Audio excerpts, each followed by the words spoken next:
Anybody who dared to bring up the issue, such as the late Dr. John Deek, who wrote books on what was happening, was ignored or simply labelled a bigot and a racist. Even now, debate about immigration or overpopulation causes an enormous amount of controversy and passionate debate. People are shouted down and physically attacked for daring to discuss immigration or the problem of overpopulation in Australia. Now, how is that fair, may I ask? So does Nationalist Alternative stand for the return of the good old days with the White Australia policy? Not exactly. The official name of the White Australia policy was actually the Immigration Restriction Bill. Nationalist Alternative stands for a new and improved, modernised kind of immigration restriction policy. One which is for contemporary issues that Australia is currently facing. Immigration will be heavily reduced because of the environmental and population problems we have. One of them is the water shortage. We are one of the driest continents on the earth because of a lack of water. We also wish to bring to Australia those people who are going to willingly contribute in a positive manner to our society and those that are more likely to fit in. Australia's homogeneity needs to be protected for our way of life to continue. Nevertheless, we feel that it is pointless worrying about talking too much about immigration policies until you are actually in power. Nationalist Alternative believes in action rather than words. What about the question about how does the existing immigration policy of Labor and Liberal governments affect young people and students? Nationalist Alternative believes that Australian students are being treated as second-class citizens in their own country. Foreign students are taking student places because the universities are greedy and only care about money, when they should put education before profits. Another issue is that housing affordability has gone up, which affects young people who can't afford a deposit on a home. This builds resentment. They want to live a good life, but everything is overpriced. And if you criticise the excessive number of foreign students and immigrants, you have a negative label of racism attached to you, because political correctness gags you. If you dare to speak out against the current immigration policies, you get attacked by communists, Trotskyites, or the Equal Rights and Opportunities Council, or whatever totalitarian organisation that enforces multiculturalism onto the Australian people without their consent. Freedom of speech is an illusion in this country. In fact, it never really existed, and that is the cold, hard reality of it all. Nationalist Alternative wants to cut down on immigration numbers, but what about the immigrants who are already here, you may ask? What's to be done with them? There's a number of policies which can be changed. Policies which are actually inducing people to migrate to Australia. One of them is the skills shortage list. The other is that foreign students can work in Australia. We can adopt an American-style system where foreign students can't get jobs and displace Australian students from student jobs. There's the very generous benefits, including free or subsidised public housing, which immigrants claiming refugee status get. We can crack down on translation services for things like obtaining driver's licenses or voting in elections. Leaving the United Nations will be one of the main ways to break the shackles of Australia and allow it to freely do what is in the best interests of the country and its people. You may ask, what about elections and political parties? Does Nationalist Alternative intend in competing in state, federal or municipal elections in the future?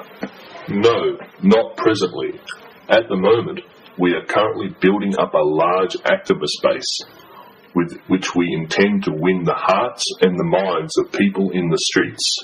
We believe in a movement helping to start a party and both working together effectively and efficiently.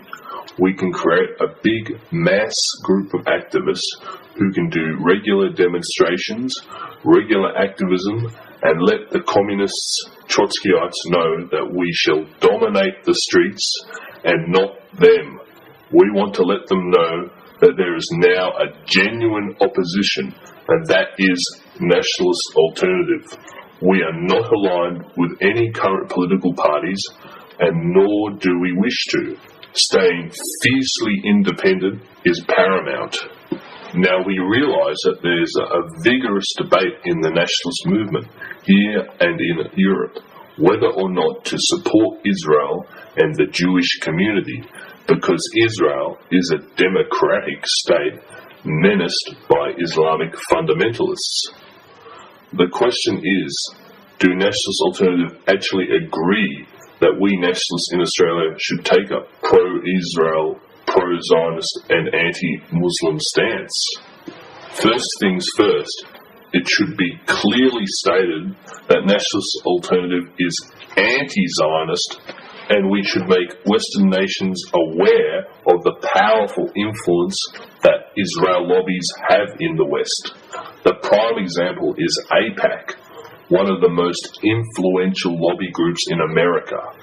Here in Australia, there was the situation where the names of several hundred One Nation members were published by the Australia-Israel Review back in 1998. In more recent events, Australian passports were used in alleged assassination squads by Israel earlier this year. The Australian government at first seemed very concerned and angry about this happening. The Prime Minister Kevin Rudd was quoted of saying that they would not be silent on the matter and not a single stone would be unturned. But a few weeks later, it seemed that there has been no follow-up and the matter has been allowed to simply fade away with no consequences. Why is that? Why is Israel allowed to get away with using Australian passports to carry out murder?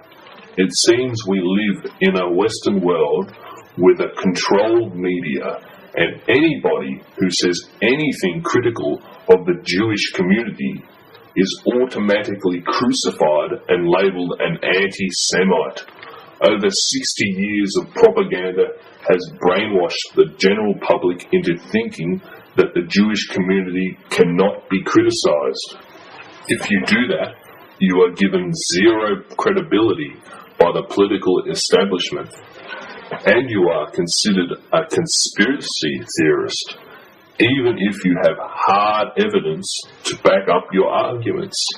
Nevertheless, Nationalist Alternative must continue to make people aware of the dire machinations that are happening around the world and put Australia's best interests first and not those of Israel or any other country. Onto the issue of Muslims living in Australia. It needs to be remembered that parts of the Islamic religion and some Islamic cultural practices are incompatible with Western values and society.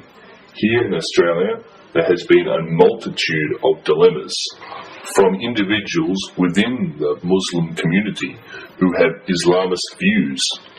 A prime example is the Lebanese Muslim gang rapes that happened to Australian women in Sydney. In conjunction with this was the offensive statement by Sheikh Taj Din al-Hilali back in 2006, who said that those Australian women who did not wear Islamic headdress were basically uncovered meat who could be preyed upon by voracious animals. The ringleaders in the Sydney gang rapes, the Scarf brothers, who committed a considerable amount of those rapes, can very much be labelled as animals indeed. Then there were the 2002 bombings that happened in Bali, where Westerner tourists were targeted, in particular Australians. where 88 tragically lost their lives. As well as that, we have had Islamic terrorist groups which have planned attacks on Australians, but luckily have been foiled so far.